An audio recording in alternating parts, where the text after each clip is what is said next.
Donc, mesdames et messieurs, bonjour, et les lecteurs 45, la séance du conseil municipal du 16 mars est ouverte. Non, si, parce que les gens sont C'est un peu loin de Ouais. Je vais pas nous faire le micro et que je Donc, je vous rappelle que la séance est filmée. Donc, je vais procéder à l'appel pour vérification de quorum. Philippe Blanquet. Présent. Pamela Boisard. Présente. Denis Béziat. Présent. Nadia Estam. Présente. Sébastien Reiser. Présent. Dominique Garay. Présente. Paquita Zanin. Présente. Serge Bourrel. Présente. Jean-Paul Néral. Présente. Pierre Guéral. Présente. Chantal Roboux a donné pouvoir à Mme Boisard. Richard Aluvigzac. Présent. Élie Chemin. Absent. Sonia Gridel. Sonia Bellumeur. Présente. Gabriel Guinaudot. Présente. Cantel Lopard. Annick Bex. Fabienne Barre. Julien Charluet. Eliane Xumos Présente. et Aurélien Giraud. Le quorum est atteint. Secrétaire de séance, M. Bourrel. Serge.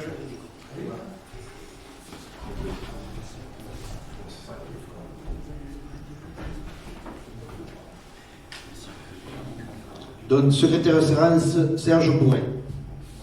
Donc, le premier point, c'est un point habituel, c'est l'information sur les décisions prises par le maire par délégation du conseil municipal, donc c'est-à-dire toutes les dépenses engagées depuis le dernier conseil municipal. Donc, y a-t-il des observations sur le tableau que vous avez tous reçu? Des points à préciser? Ok, nous passons donc à la première délibération. Donc, il s'agit de la dénomination de l'espace socioculturel et des salles qui l'accompagnent. Donc, le sujet présenté par Mme Estam.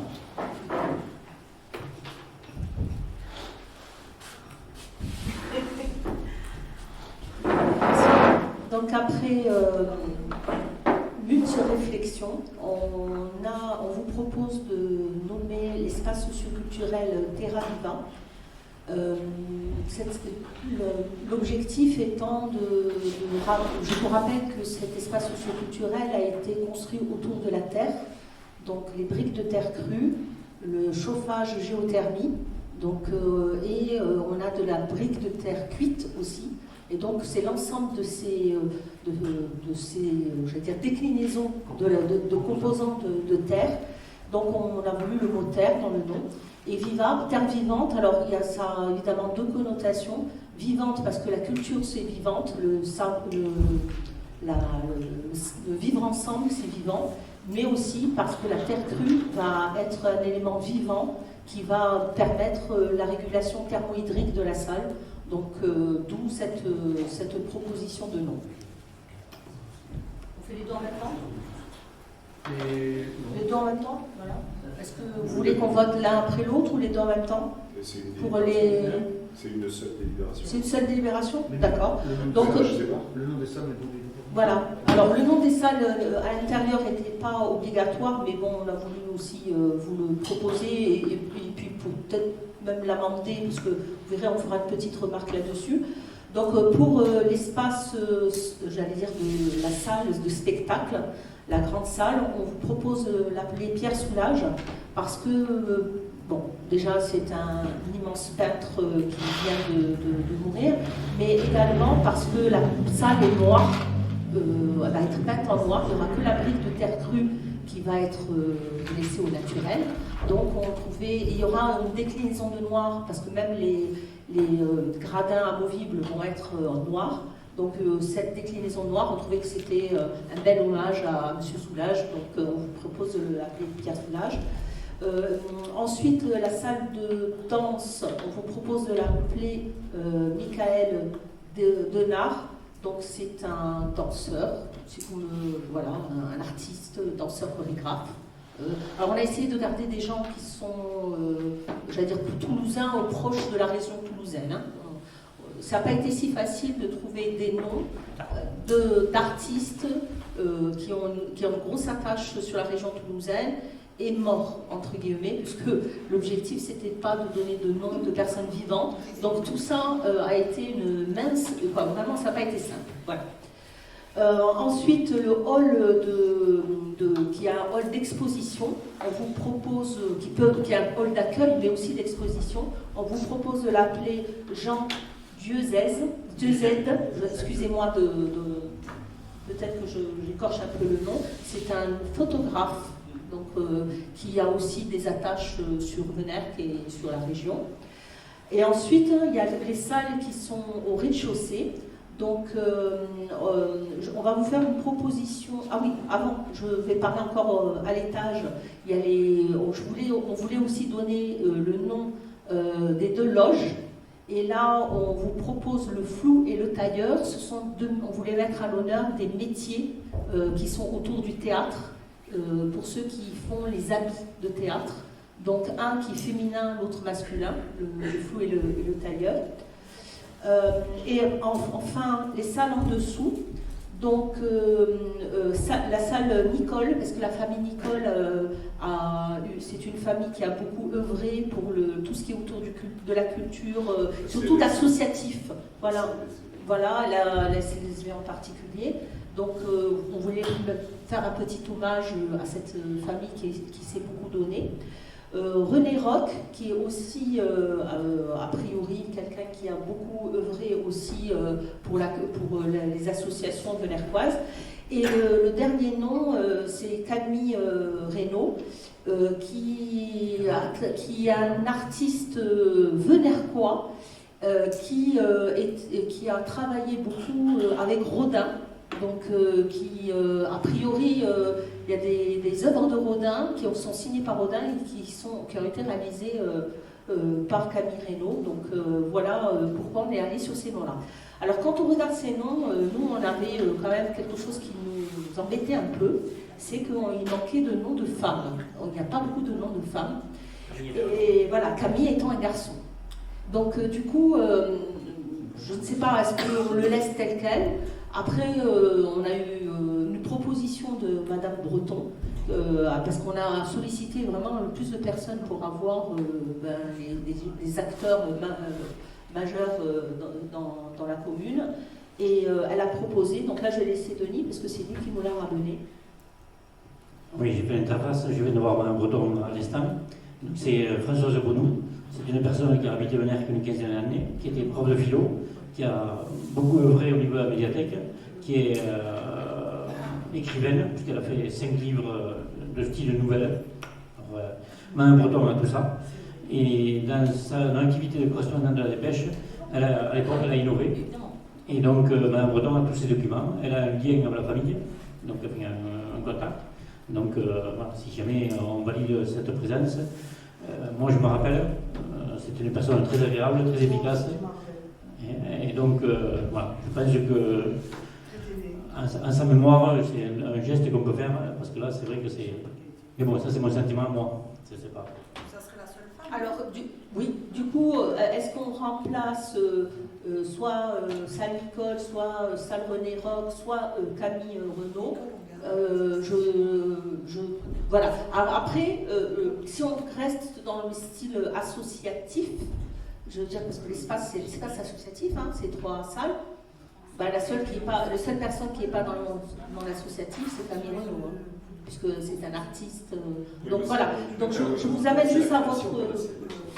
Oui, il faut quand même savoir que la famille Nicole, monsieur. Ils étaient à l'origine de la création de la zone culturelle, les années 77, avec les planants, les anciens directeurs ancienne directrice de l'école élémentaire et son mari qui était prof de physique et conseiller municipal pendant longtemps. Et pour ce qui est de René Roch, même s'il est résident à Auvergne, il a créé l'école de musique en à l'origine et il a multiplié ses actions sur les communes de Sauvins, Saint-Léon, Onne. Voilà, c'était un homme qui a... Et il a... Moi je l'avais visé un peu, il a formé Jean-François Verdier qui actuellement... il a encore envie, bien à lui, Mais voilà, il y a des musiciens benerfois qui sont allés quand même très haut en passant par l'école de musique organisée par René Europe. Et il est mort accidentellement il y a un peu plus de 2 ans. Alors, comme les dominations des salles à l'intérieur ne sont pas normalement soumises au vote, mais qu'on a choisi, donc on peut modifier si on veut, il n'y a pas de problème là-dessus. Donc je ne sais pas, est-ce qu'on garde Camille Reynaud et on remplace par donc Madame Françoise Boudou. Voilà, ou pas. Là je laisse au vote. Oui, un vote informel comme ça. Qui préfère garder Camille Reynaud? Ben voilà, c'est réglé. Donc on remplacera Camille Reynaud par Boudou. Voilà. Merci. Donc on vote maintenant sur l'ensemble. Pour cette dénomination de l'espace socioculturel et des salles intérieures. Qui est pour? Oui, qui est pour? Oui, je laisserai. Qui est contre? Qui s'abstient? Voilà. Merci. Uniquement sur le nom de la salle. Oui, pareil. Oui, sur le reste n'était pas soumis réellement au vote, donc, mais on ne peut pas le séparer. Hein. C'est une seule délibération, donc on ne peut pas le séparer. Donc adopté. Adopté, merci.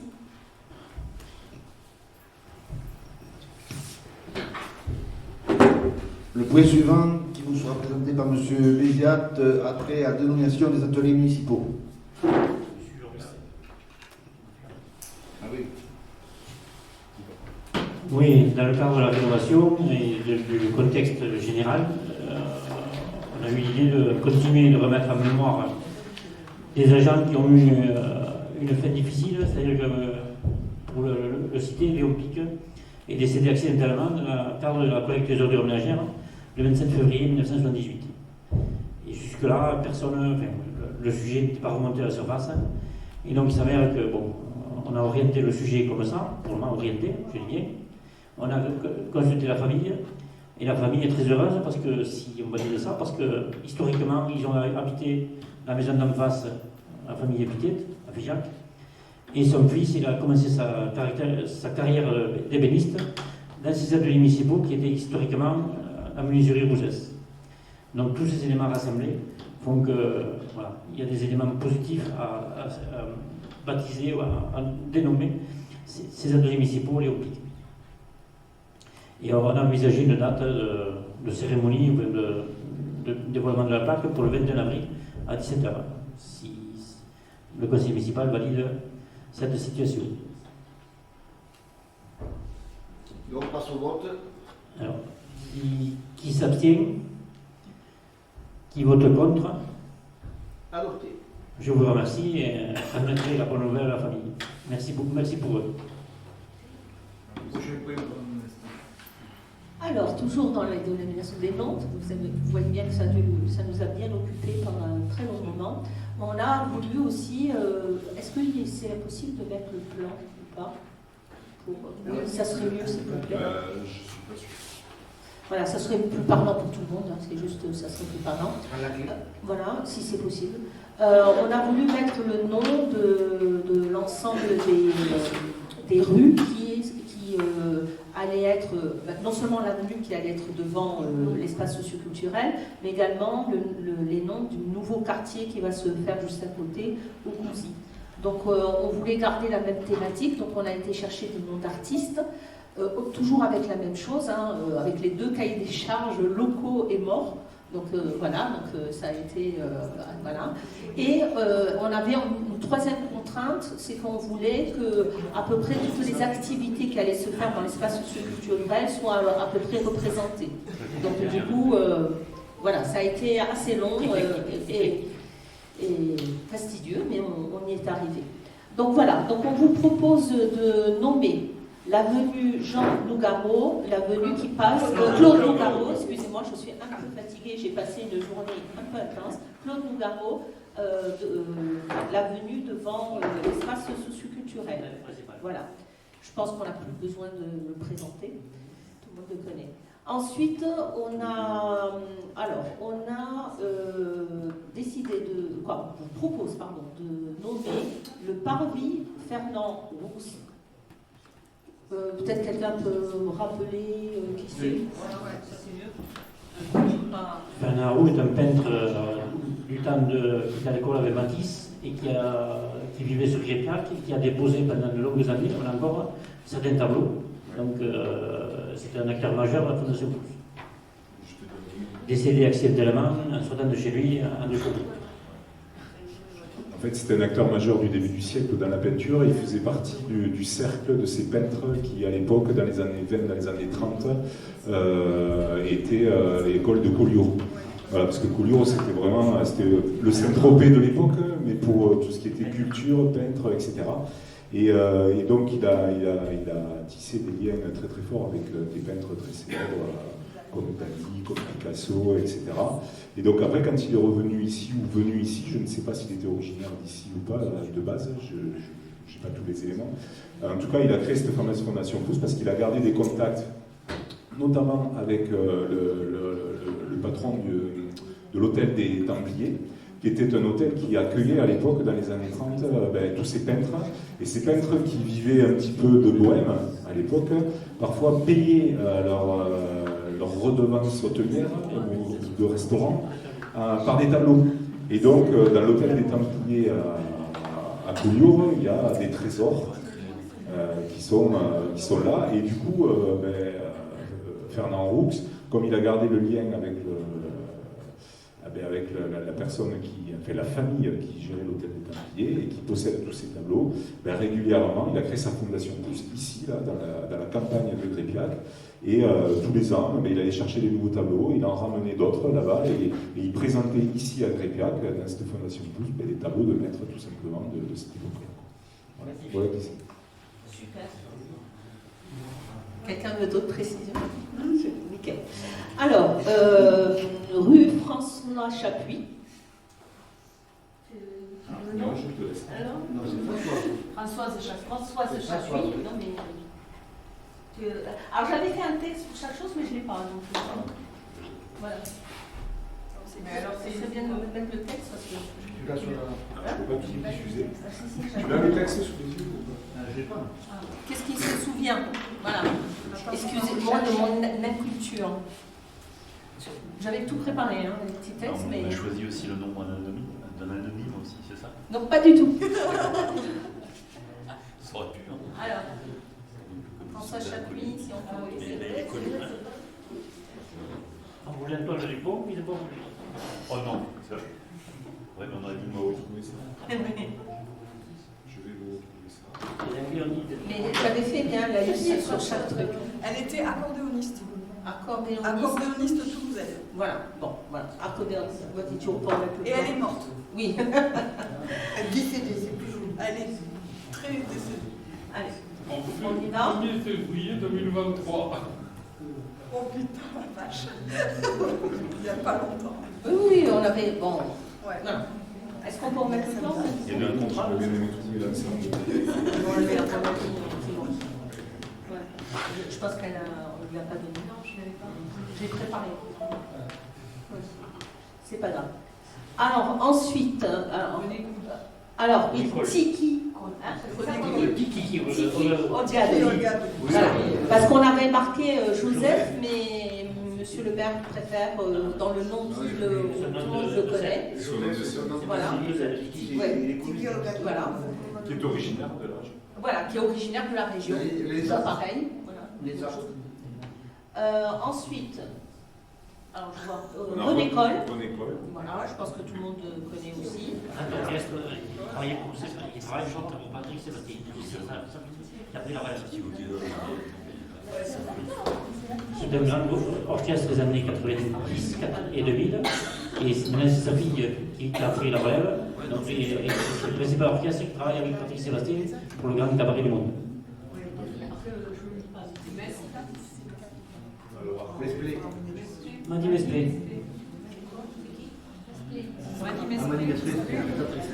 Ah oui, c'est la Madame cantatrice. Mesplé, c'était une soprano. Cantatrice.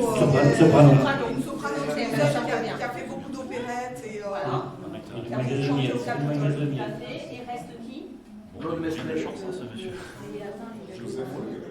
Claude Mesplé. C'est qui le dernier? Place Claude Mesplé. Oui, alors, je peux vous expliquer. Écrivain, critique littéraire, roman, spécialiste de romans policiers. Voilà. Oui. Donc, en gros, on a une chanteur, cantatrice, danseuse, voilà, acteur. Voilà, on essaie de mettre un peu voilà, et en plus locaux, femmes, hommes, voilà. Voilà, c'est une vraie prouesse. Je crois qu'il en manque un. Bigotini. C'est Danseuse, chemin Émilie Bigotini. Émilie Bigou, machin, là, c'est une danseuse. Danseuse. Toulousaine, voilà. Ouais. Danseuse toulousaine. Voilà, vous avez tout. Il y a parité, moi, Il y a pratiquement parité, on a essayé au mieux. Voilà, ça n'a pas été très simple, mais parce que, comme je vous ai dit, on voulait vraiment qu'il y ait une attache locale. Bon, voilà, ça a été assez complexe. Mais on y est arrivé. Donc, je vous propose de voter tous ces noms en même temps, du coup. Qui est contre? Qui s'abstient? Merci. C'est toujours moi.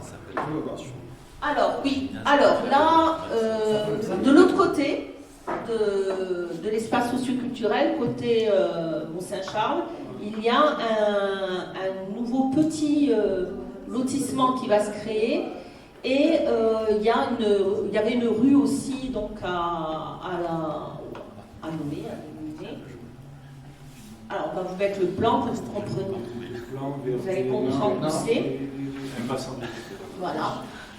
Et donc, ici, donc là, on est de l'autre côté de l'espace socioculturel, il y a une bûche au milieu. Voilà. La socioculturelle. Voilà. Et donc, pour ceux qui ne connaîtraient pas M.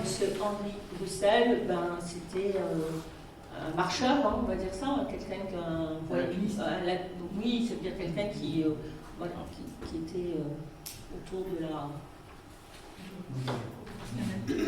C'est alpiniste. Oui, c'est un alpiniste. Alpiniste même, voilà. Et un grand marcheur. Un amateur de dénivelé. Un amateur de dénivelé, voilà. Et Comme ça monte. juste pour vous rappeler, oui, comme ça monte, vous avez bien raison. Et juste pour vous rappeler, donc c'est cette future liaison douce qui va être où on fera, j'espère un jour, le passage pour aller de l'autre côté et rejoindre l'espace socioculturel par une voie douce, vélo, piéton. Voilà. Donc c'est de ce côté-là que on a, voilà, on a fait ce qu'il fallait pour pouvoir faire plus tard. Ça sera éclairé. Éclairé, oui, sûrement. Là, déjà, on va se faire le pont et après on verra. Voilà. Est-ce qu'on peut voter, s'il vous plaît, ce nom? Impasse Henri Bruxelles. Qui est contre? Qui s'abstient? Adopté. Merci. Oui, suivant, t'es comme M. Bézère. Tu as mal le vertige, C'est de vous le plan des Cactus. C'est les calquis, normalement. Oui, c'est ça. C'est pas l'intégration dans le domaine public.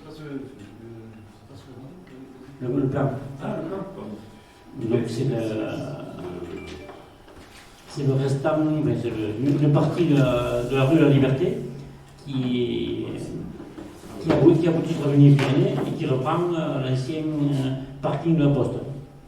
Voilà, c'est toute cette zone. C'est la zone violette. La zone violette, voilà. Il a Ah oui, là, voilà, oui. Il a zone bleue. Il a zone qui est derrière. Vous avez le là.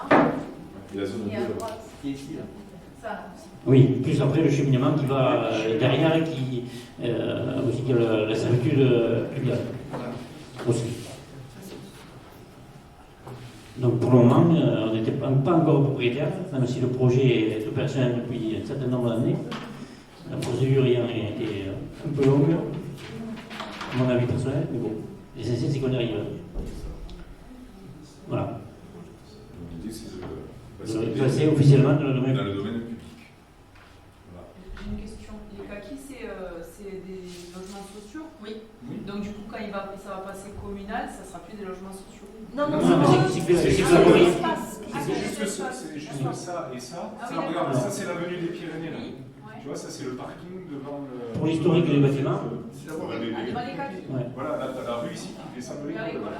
Oui, d'accord, ok. Voilà, et là, c'est derrière le bâtiment. Voilà. Et ça appartient encore au lotisseur.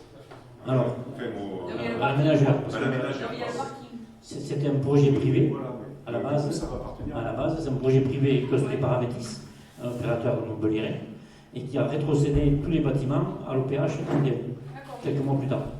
Donc depuis le juin 2017, qui sont habités, c'est l'OPH 31 qui gère l'habitat. D'accord. Et le reste, c'était resté dans les mains de tout comme les 3 commerces ou vitrines qui sont en raie de rue des bâtiments B.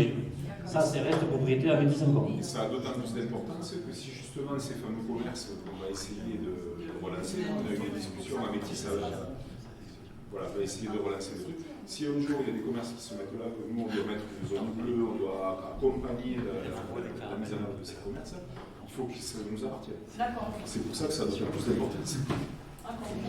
Là, c'est même très important.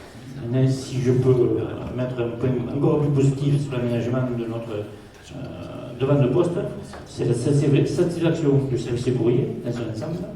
Vous avez tout un effecteur de la livraison des courriers 2 fois par jour, parce qu'ils sont sur un terrain plat, ils n'embêtent personne, et c'est d'une efficacité totale. Donc voilà. On a perdu beaucoup de vitamines sur le dossier, mais le résultat est quand même très positif. Ça, c'est mon analyse personnelle, excusez-moi. Ils le vendent cette place? À l'euro symbolique. Ah, c'est gentil. C'est comme ça que ça C'est un peu comme ça que ça se passe, il n'y a pas de bunker. Pourquoi le promoteur veut nous le recéder? Et parce que c'était un engagement au départ, et qu'on n'a pas exécuté dans les temps. C'était prévu au départ. Oui. C'est même une partie des négociations pour augmenter les places de parking de la commune. Aussi. Voilà. Donc dans le même lot, mais je pense que ça va pas arriver, ça va arriver un peu plus tard, on a la même situation avec Homologie 2, avenue Montfauzy. D'accord. Donc c'est la signature de l'acte qui n'est pas faite. Donc voilà, je vais le resecouer Homologie. Oui, donc demander à l'Assemblée de se prononcer sur ce principe de transfert dans le domaine public à l'euro symbolique. Mais là, j'ai eu plein d'images qui Qui vote contre. Question avant de voter. Oui. Quelle superficie exacte? Alors, un certain nombre de mètres carrés. C'est grand, hein, quand même. 1564. 1164 mètres carrés. Ouais. Tu peux construire 2 maisons. Ouais. Tu aurais eu l'opposition. Alors, on reprend. Qui vote contre? Qui s'abstient? Donc, je vous remercie. Dernier point, c'est toi. Deux élèves. Tu as un papier là, parce que je n'ai pas souvent. C'est la concurrence du clocher. Oui, c'est. J'ai oublié, parce que je t'en connais pas. Alors, à la base, c'est la régularisation de l'éclairage du clocher. La première chose demandée, auquel nous avons ajouté une extinction nocturne avec différents travaux et réglages. La problématique des coffrets de commande, parce qu'il y en a qui sont vétustes, et donc avec 4, 5, 6, 7, 8, 9 sites concernés. La participation restant à la charge de la commune est estimée à 2431. Ça, mais ce sera un petit peu moins. Voilà. Ça ne peut pas être plus que ça. Et donc, la meilleure nouvelle que j'ai vue cet après-midi, parce que j'étais en bureau du SDEC cet après-midi, c'est que la problématique de disponibilité des pendules est en train de se résorber. Et il y a encore, en début d'année, plus personne n'a trouvé des pendules dans le commerce. Donc tous les projets étaient retardés par le manque de fourniture des éléments. Les pendules, c'est les horloges. Les horloges. Donc il paraîtrait que ça s'améliore. Après, bon, on va rester prudent. En vrai de rue. On va rester prudent parce que la disponibilité matérielle peut toujours être prudent. Voilà. Et il y a aussi la plage horaire qui est important à signaler. Oui, après il y a la possibilité de programmer les heures de coupure, puisque tout le matériel sera compatible, disons, avec un réglage volontaire de notre part. Tout ça Donc, Volontaire. Ce que tu es en train de... Si je résume, tu es en train de nous dire que par rapport au fonctionnement de l'horloge, l'automate que nous allons changer pour la programmation horaire nous coûte 2200... Sur 9 sites différents. En plus, y compris le clocher. Exactement. Et le clocher, à la base, vous avez déjà mis avec quelqu'un. Le clocher est un sujet important, parce qu'en plus, les commandes étaient à nous, donc on les manipule. Je ne sais pas si vous on l'avait déjà voté. Donc il y a un certain nombre linéaire de câbles qui n'étaient pas à l'origine. Pourquoi donc des téléfilms de 2h à 6h? Après, tu programmes comme tu veux. Il est marqué de 2h à 6h du matin, est-ce qu'on peut pas mettre justement un peu plus long? Parce que, mine de rien, si on met de 1h à 6h. Tu sais que tu vois que c'est marqué de 2h à 6h. Le réglage, toutes les horloges, du parc. C'est 1h pour le clocher, 1h du matin, on se souvient. Et nous, pourquoi donc dans le reste de la ville, on démarre qu'à 2h du matin, moi, je vais m'exprimer. on démarre à 1h. Je vais m'exprimer là-dessus. Attends, il faut répondre à la question déjà. Alors la question c'est... Pourquoi 2 heures, Pourquoi 6 2 heures heures au lieu de 2 heures, c'est pas 1 heure. Pourquoi 4 heures d'économie? Alors, moi j'ai la réponse. Ouais, mais vas-y, je t'en Ah prie. oui. Non, alors, la réponse est qu'aujourd'hui on a un câblage qui est très particulier dans la commune, surtout dans le centre-bourg, et on a un problème de sécurité tant que le café n'est pas fermé. D'accord? Donc ça veut dire que soit on n'avait pas une homogénéité dans le cœur de bourg pour ça veut dire pour qu'on éteignait des rues et pas d'autres, et qui étaient contigus dans la même rue. C'est-à-dire qu'il y a des débuts de rue qui en sont sur d'autres armoires que la fin de la rue. Et on aurait eu des choses où les gens n'auraient pas compris. Donc pour une question de sécurité, dans le cœur de bourg, on voulait assurer la sécurité jusqu'à que le café soit fermé, quoi. À partir de là, on éteignait. Alors, est-ce que c'est 1 heure? Est-ce que c'est 1h30? Ça va se régler. La question, c'était la différence entre la programmation du clocher et du... Parce que le clocher, ce n'est pas la sécurité.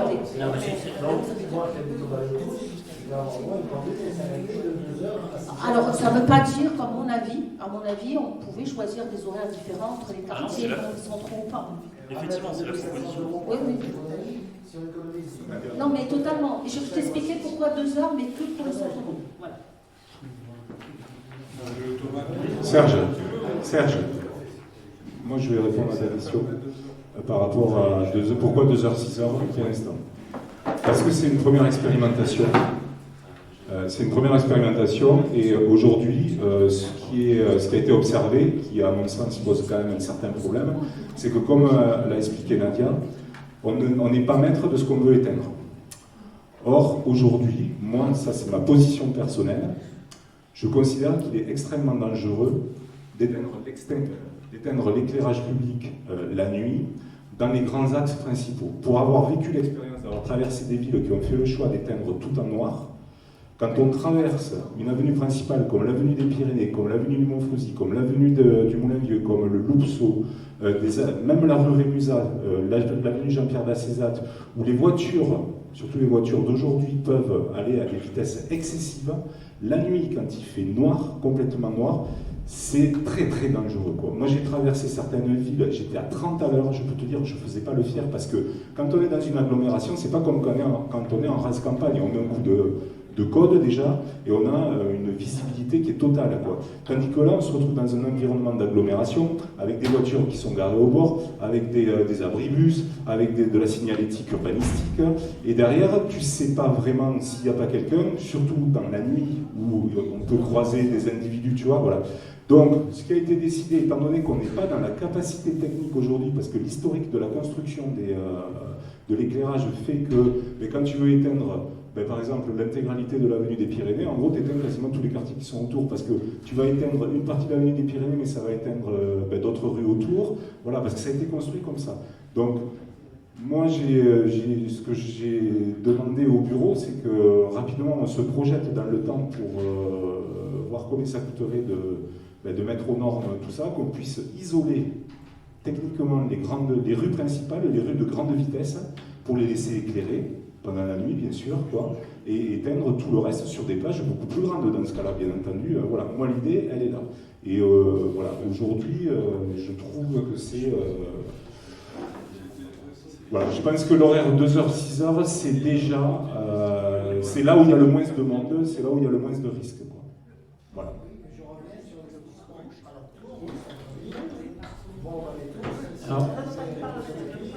Alors Serge, attends, on t'entend pas. Serge, on t'entend pas en fait, vas-y. C'est pas raisonnable ça fait à 8h du matin. Non mais vas-y Serge, pose ta question là parce qu'on n'a pas entendu. J'habite au Valais tous, mais je suis pas arrivé à 8. Moi, ça ne s'éteint jamais. Ça s'éteint à 8h du matin. À 8h du matin, il fait jour maintenant. Et j'ai encore ces lampadaires qui marchent. Et ils ne s'éteignent jamais.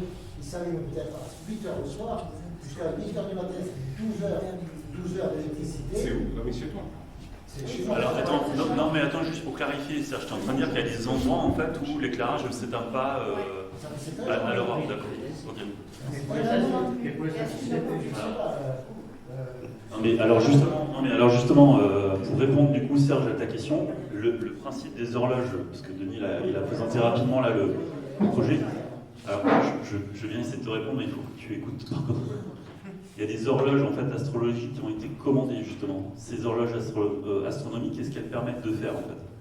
C'est déjà effectivement d'avoir une coupure en fait de l'éclairage qui est synchronisée en fait avec l'éphéméride en fait, d'accord?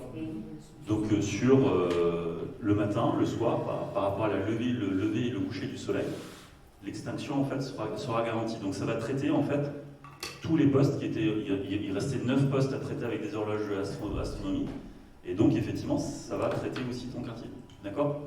En plus de ça, les horloges astronomiques, ce qu'elles permettent de faire, c'est de programmer en fait des coupures la nuit en fait, d'accord? Elles permettent de faire les deux choses. Donc là, ce qu'on a dit là, et ce qu'on est en train de voter, c'est de s'assurer que sur l'ensemble de la commune, on ait des horloges astronomiques qui permettent en fait de faire des coupures au lever et au coucher du soleil, et en plus de ça, de programmer en fait des coupures d'éclairage la nuit. Voilà, c'est ça qui est... Dans l'immédiat, le 2h, 6h n'est valable que pour centre-bourg. Non. Non, alors justement, le 2h, 6h, ce qu'on a fait, c'est que on l'a fait sur l'ensemble de la commune. Sur l'ensemble de la commune, on va éteindre l'éclairage public de 2h du matin à 6h du matin. Ça va? Ça répond à ta question? Ça répond, oui, ce que je me dis, on pourrait économiser 2 heures de carburant. D'énergie. Moi, je voudrais savoir. Alors juste, du coup, je me permets quand même de rajouter quelques précisions. C'est qu'en réalité, tout ce qu'on a, ce qu'on est en train de voter là, c'est le résultat de plusieurs réflexions qui ont été menées au niveau du conseil consultatif de Vénac, d'accord, qui a construit un dossier, qui a apporté en fait les avantages, les inconvénients, qui a fait une réflexion sur le réseau. Et donc c'est vraiment l'issue en fait, c'est les conclusions en fait de ce conseil consultatif. On avait aussi organisé une permanence en fait courant, je me souviens plus très bien, courant octobre, voilà, qui était ouvert à toute la population. On avait fait une communication dans la lettre municipale pour dire qu'on se mettait à disposition du public pour répondre à toutes les questions. Malheureusement, on a eu personne, pour dire les choses simplement, personne n'est venu ce jour-là. Et entre-temps, donc, du coup, effectivement, on a sollicité le SDEG pour mettre en œuvre la solution rapidement et à coût limité, sans modifier tout le réseau. Et d'où le vote ce soir de cette proposition. D'accord ? Il y aura dans la suite, en termes de communication, une lettre en fait dédiée dans la prochaine lettre municipale qui expliquera à l'ensemble des vénères quels ont été nos choix et comment ça va être mis en œuvre. Il y aura aussi d'ailleurs aux entrées de chaque ville des pancartes qui expliquent clairement qu'on traverse une ville qui a un éclairage public éteint la nuit. Voilà. Je ne sais pas s'il y a encore des questions. Vas-y. Moi, je voudrais savoir si j'habite à l'avenue Mont-Saint-Charles. Oui. Et si l'éclairage est programmé dans l'extinction aussi le long de l'avenue Mont-Saint-Charles. Oui, c'est vraiment sur l'ensemble de la commune. Bon, alors je vais t'expliquer. Déjà qu'on a un éclairage qui date de Mathusalem. Vous n'avez pas d'énergie. Relativement éloigné. Si c'est dans le noir, 2 heures à 6 heures du matin. Attends, mais laisse terminer. Du coup, tu veux les dire encore? Il n'y a aucun trottoir tout le long. Aucun trottoir. Donc si ça se passe, un matin, on se lever, il y aura des voitures dans le fossé. C'est la route et le fossé, des deux côtés. Moi, pour compléter ce que dit Paquita, et je ne suis pas tout à fait d'accord avec Philippe sur l'histoire de la vive allure.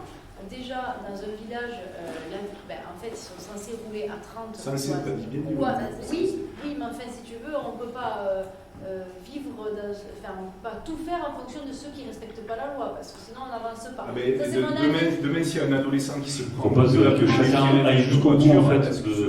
Mais tu diras quoi là? Je propose que chacun aille au bout en fait de ce qu'il a envie de dire et après chacun prend la parole. Et ensuite, pour compléter ce que dit Paquita, il y a quand même une différence entre l'avenue des Pyrénées, qui a un trottoir de 2 mètres de large et qui est éclairé de toute façon tout à fait correcte, et l'avenue Mont-Saint-Charles, qui est toujours la dernière roue du carrosse, où on n'y voit que dalle, où l'hiver, à partir de 16h30, on n'y voit presque rien, et on n'a même pas de trottoir. Donc on n'est même pas sur des créneaux minuit ou 3h du matin, on est à 17h30, on est en danger dans cette rue. Oui, mais c'est ce que tu es en train de dire, ce que je dis. C'est Alors, dangereux dans les grands axes. Si je peux me permettre de répondre à la question, parce que c'est... Il y a un grand axe avec trottoir, et il y a un grand axe... Si je peux me permettre du coup de répondre à la question, parce qu'on a passé un peu de temps avec la commission environnement sur ce sujet, ce qui a déjà été expliqué 2 fois là ce soir, et je le redis pour être sûr que tout le monde a bien compris de quoi on est en train de parler. Bien sûr qu'on a essayé à un moment donné de voir comment éteindre par partie en fait l'éclairage public, c'est-à-dire d'essayer de voir quelles zones étaient plus à risque et éventuellement laisser l'éclairage public en route sur ces zones-là. Il s'avère qu'en fait, l'installation de l'éclairage public dans notre village, il a été mis en place au fur et à mesure que les quartiers ont été créés. Et donc, notre capacité à gérer en fait des zones d'éclairage ou non, on n'y arrive pas sans faire de gros travaux en fait sur l'éclairage public, d'accord? Mais quand je dis des gros travaux, c'est des travaux conséquents. Donc, à la fin, la décision, c'était soit on laisse tout allumer, soit on éteint tout en fait. Donc, on n'a pas eu le choix, on n'a pas eu trop le choix que d'avoir ces solutions radicales. Je rappelle que la commission, lors des discussions avec le conseil consultatif, on a fait appel à beaucoup d'autres villes pour essayer de comprendre comment ils avaient fait. Il y a des rapports entiers qui existent sur Internet, émis par le SDEC, d'ailleurs émis par tout un tas d'organismes qui s'occupent en fait d'éclairage public et qui expliquent très bien la situation. C'est que beaucoup de villages en fait sont un peu confrontés à cette problématique et de dire il y a un intérêt à éteindre l'éclairage public. Par contre, souvent, on n'a pas la capacité, en fait, de l'adapter aux réels besoins. Donc, les maires des villes sont obligés de prendre des décisions. Comment on va en prendre une ce soir? D'éteindre totalement. L'expérience montre aussi qu'en termes de sécurité, il n'y a pas d'impact. La gendarmerie vous dit clairement qu'il n'y a pas d'impact en termes de sécurité. Et tous les villages qui sont engagés dans cette démarche, à un moment donné, ils sont pas ruinés en arrière, ils ont élargi en fait les plages d'extinction. Voilà ce que je peux vous dire, ça c'est les résultats en fait de toutes les études, quoi. Après, il n'y a pas de solution parfaite, je pense, malheureusement, pas à l'instant T en tout cas. C'est un choix à un moment donné à faire. Je vous recommande alors un soir, si vous ne savez pas quoi faire, vous allez au Mont-Saint-Charles.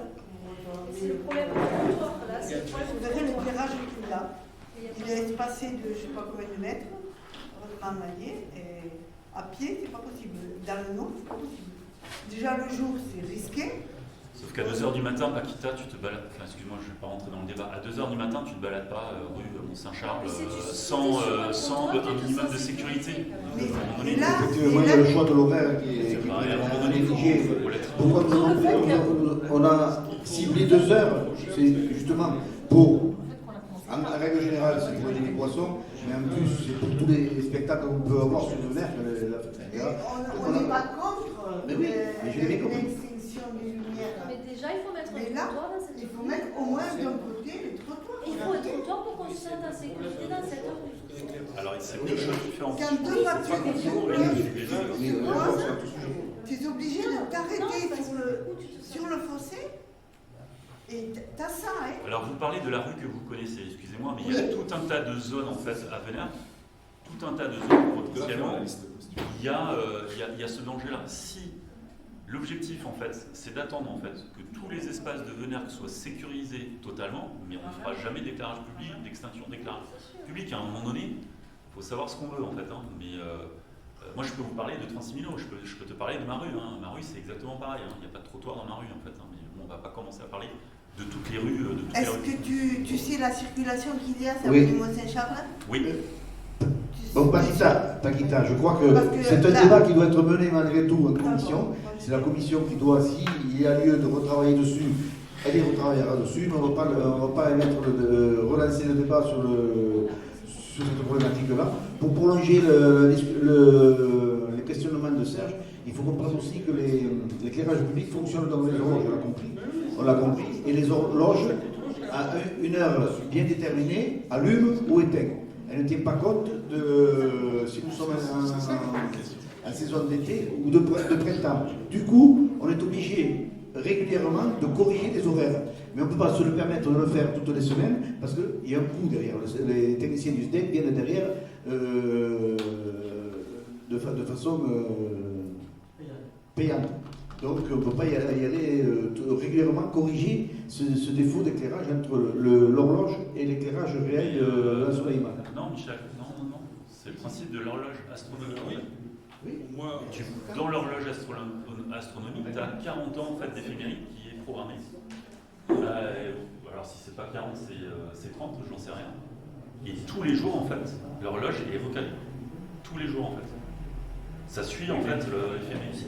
Elle est moins influencée par la luminosité ambiante. Il y a des fois, il fait clair et ça reste allumé. C'est ça.